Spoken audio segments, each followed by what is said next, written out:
communication to make. On a notice of motion for dismissal of Honorable Franklin Mithika Linturi, Cabinet Secretary for Agriculture and Livestock Development. Honorable members, I wish to notify you, honorable members, that pursuant to Article 152(6) of the Constitution and Standing Order 64 and 66, I am in receipt of a notice of a special motion dated 24th April 2024 from the member for Bumula constituency, Honorable GACHAGUA Wamboka MP. The honorable member seeks a resolution of the House for the dismissal of the Honorable Franklin Mithika Linturi as the Cabinet Secretary for Agriculture and Livestock Development on grounds of gross violation of the Constitution or any other law, serious reasons to believe that the Cabinet Secretary has committed a crime under national law, and gross misconduct. I find that the proposed motion by the member for Bumula meets the requirements of Article 152 of the Constitution and Standing Order 66 as to form and the threshold required for a member to move a motion for dismissal of a Cabinet Secretary. This settles the first issue. Honourable members, moving to the second issue on the admissibility of the grounds specified in the motion, under Standing Order 64(1)A and 66, grounds cited in the special motion are admissible if A, framed clearly to particularize and disclose a gross violation of the Constitution or other written law, where gross violation of the Constitution or other written law is indicated as a ground for intended dismissal. B, they state with precision the provisions of the Constitution or any other written law that are alleged to have been grossly violated, where gross violation of the Constitution or other written law is indicated as a ground for the intended removal. And C, accompanied by necessary evidence, including annexures or sworn testimonies in respect of the allegations. Honorable members, Article 152(6) of the Constitution provides for 3 grounds for which a Cabinet Secretary may be removed from office. These are gross violation of the Constitution or any other law, serious reasons to believe that the Cabinet Secretary has committed a crime under national law, and gross misconduct. Permit me now to highlight the grounds specified in the motion for dismissal of the Cabinet Secretary for Agriculture and Livestock Development. Honourable members, on the ground of gross violation of the Constitution, the member for Bumula has stated as follows in the proposed motion: A, that the Cabinet Secretary has grossly violated the Constitution, in particular Article 2 and 10(1)(c) of the Constitution on national values and good governance for failure to undertake public participation with the relevant stakeholders in the implementation of a far-reaching policy decision on the procurement and distribution of fertilizer. That the conduct of the Cabinet Secretary of approving procurement and distribution of fake fertilizer by the NCPB discloses a gross violation of national values and principles of good governance contrary to Article 10(1)(b) of the Constitution. C, that the conduct of the Cabinet Secretary of approving the procurement and distribution of fake fertilizer discloses a gross violation of the Constitution by infringing Article 46 of the Constitution of Consumer Rights to goods and services of reasonable quality and their protection of health, safety, and economic interests. D, that the conduct of the Cabinet Secretary of approving the procurement and distribution of fake fertilizer amounts to gross violation of the public trust, and the Cabinet Secretary failed to demonstrate respect for the people, bring honor to the nation and dignity to the office, and promote public confidence and integrity of the office contrary to Article 73(1) of the Constitution. E, that the conduct of the Cabinet Secretary of approving the procurement and distribution of fake fertilizer amounts to gross violation of the principles of public finance contrary to Article 201 of the Constitution, as public money was not applied in a prudent and responsible way. F, that the conduct of the Cabinet Secretary in which he submitted to the Departmental Committee on Agriculture that the NCPB signed an agent's agreement with 51 Capital Africa Diatomite Industries for supply and distribution of GPC diatomaceous for its commercial function, and that the product was not sold as a chemical fertilizer but as soil conditioner, was in gross violation of Article 152(5)(a) and E 6, 7, 8, 9, and 10 of the Constitution. That the conduct of the Cabinet Secretary of overseeing the implementation of the budgets of the NCPB under his control for the procurement and distribution of fake fertilizer is a gross violation of values and principles of public service on use of resources efficiently, effectively, and economically. Honorable members, the proposed motion also seeks the dismissal of the Cabinet Secretary for Agriculture on the ground of serious reasons for believing that he has committed a crime under the national law.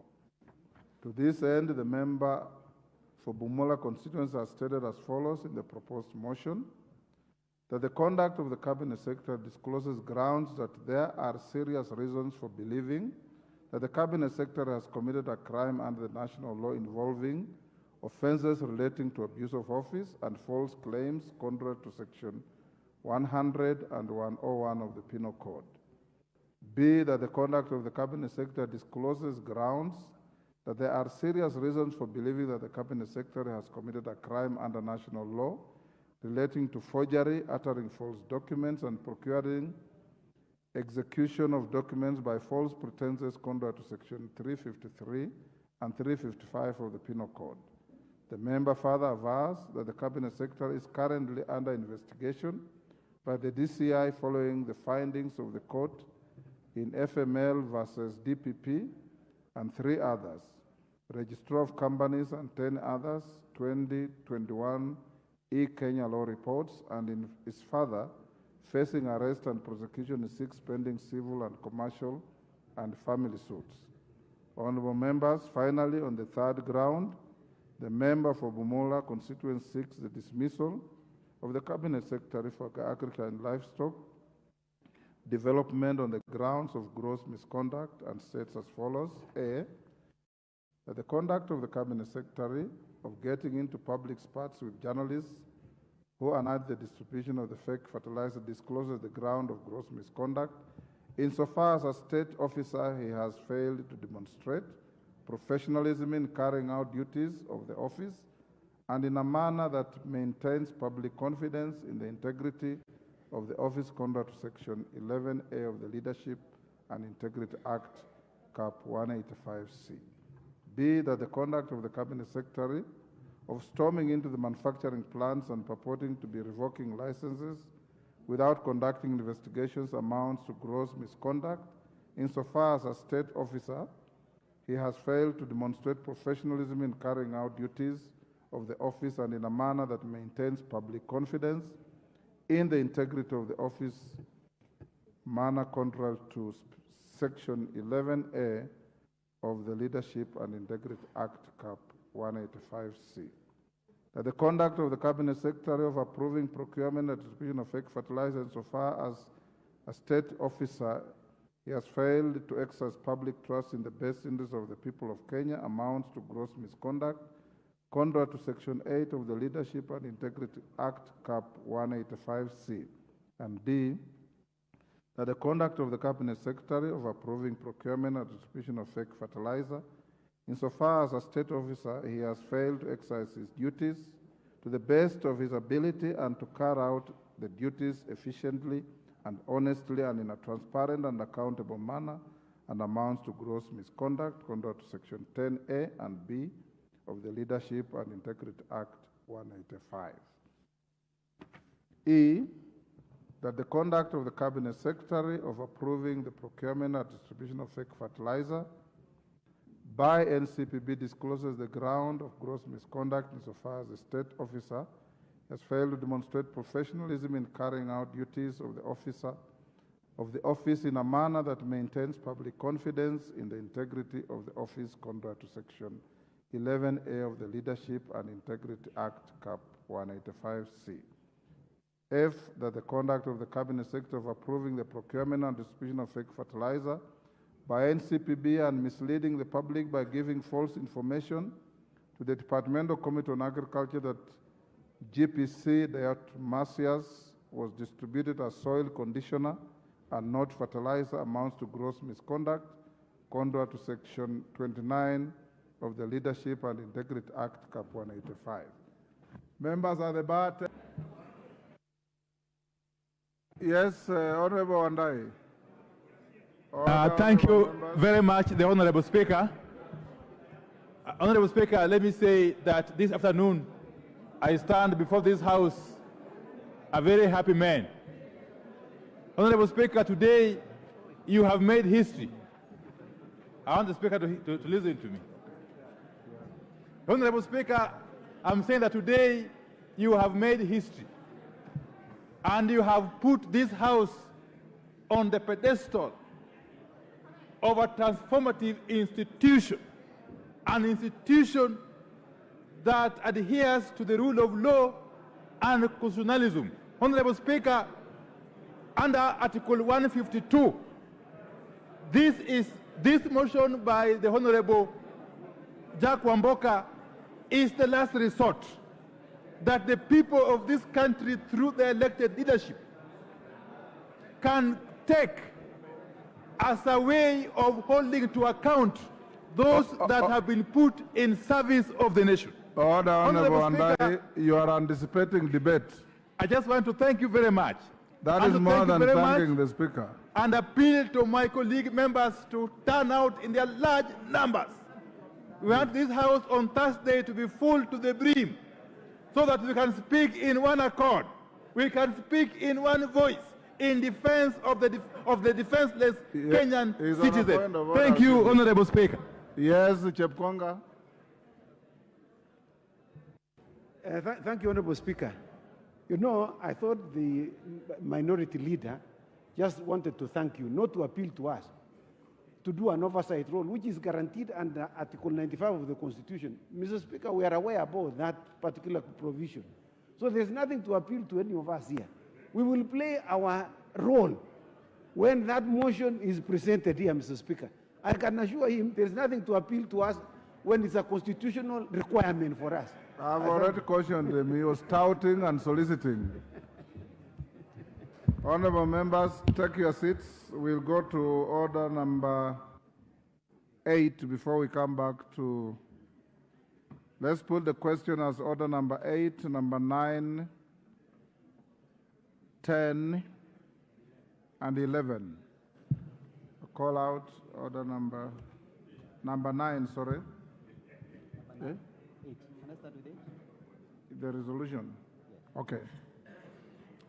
Order number 8, procedural motion, resolution to hold a Thursday morning sitting. Majority Leader. Opio. Honorable Speaker, I beg to move that pursuant to the provisions of Standing Order 33C, this House resolves to hold a morning sitting on Thursday, 2nd May 2024, commencing at 10 a.m. for purposes of considering priority business ahead of the long recess. Honorable Speaker, I'm sure members will note I have amended the 9:30 that was published in the order paper as agreed by the House Business Committee this morning, that we begin the sitting at 10 a.m. And Honorable Speaker, the reason for having this Thursday morning sitting, as you have ably communicated and following the notice of motion by the Honorable Wandayi Wamboka, that motion is time-bound, and therefore we must dispense with it by Thursday. And considering that we are losing a sitting tomorrow afternoon, it's important that we compensate that sitting for tomorrow afternoon with the Thursday morning, and allow me to plead with all members to be available on Thursday, 9:55 a.m. for the House to be able to sit from 10 a.m., consider the business that will be on the order paper, including that motion for impeachment of a cabinet secretary that is time-bound. Therefore, Honorable Speaker, I want to ask members to be available on Thursday. It is also our last sitting day before the long recess, which is a long working recess. and therefore it will be important that we are here in time. With that, Honorable Speaker, I beg to move and request the Leader of Minority to second. Honorable Wandayi. Sorry, just give me. Honorable Speaker, I rise to second the motion as moved by the Leader of Majority. And Honorable Speaker, really, since tomorrow is a holiday, it's a public holiday, we need to really recover the days we shall have lost tomorrow. But more importantly, Honorable Speaker, there are businesses before us that we need to dispense with. We need to dispense with certain businesses before we go on the 1 month recess.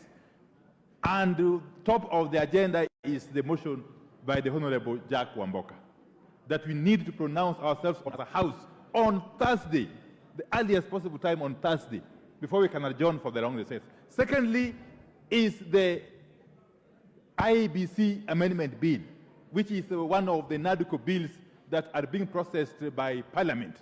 Honorable Speaker, this morning we had a session with you under your able chairmanship, and we were able to thrash out some of the sticking issues surrounding that bill, save for one or two, basically one small issue that we shall be dealing with in the course of time between now and Thursday morning. We should be able then, therefore, to dispense with that bill on Thursday at the Committee of the Whole House, so that the Senate can be seized of it, for us to be able to have in place a working, functional IBC, Honorable Speaker, in the shortest time possible. So, Honorable Speaker, therefore, I think it is in order for us to support this motion, for us to be able to sit on Thursday in the morning. Even though we have agreed on Thursday at 10 a.m., let us try to be here as early as 9:30 a.m. so that we can deal with these issues properly, honorable members. This is a historic moment. You never get it easily. A whole house, a whole term of Parliament can go without you getting an opportunity to deal with a motion such as the one presented by Honorable Jack Wamboka.